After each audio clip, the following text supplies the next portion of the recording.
আজ বাড়িতে রান্না করা হবে কচু ডাঁটা দিয়ে চিংড়ি। প্রথমে গাছগুলোকে ভালো করে ছাড়িয়ে কেটে নিতে হবে, তারপরে ভালো করে ধুয়ে গরম শুকনো কড়াইতে কচু ডাঁটাগুলি দিয়ে দিতে হবে। দেখুন কত জল বেরিয়েছে, আর এটা সেদ্ধ হয়ে গেছে। ভালো করে জল ঝরিয়ে নেব।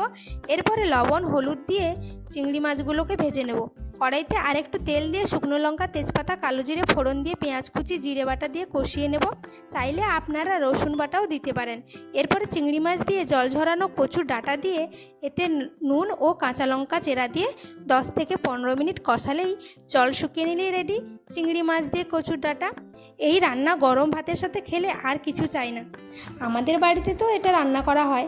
আপনাদের কাদের বাড়িতে এই কচুর ডাঁটা রান্না করা হয় আমাকে কিন্তু কমেন্টে অবশ্যই জানাবেন। আর আমার ভিডিওটি কেমন লাগলো আপনারা অবশ্যই কমেন্টে আমায় জানাবেন। সবাই ভালো থাকবেন, সুস্থ থাকবেন।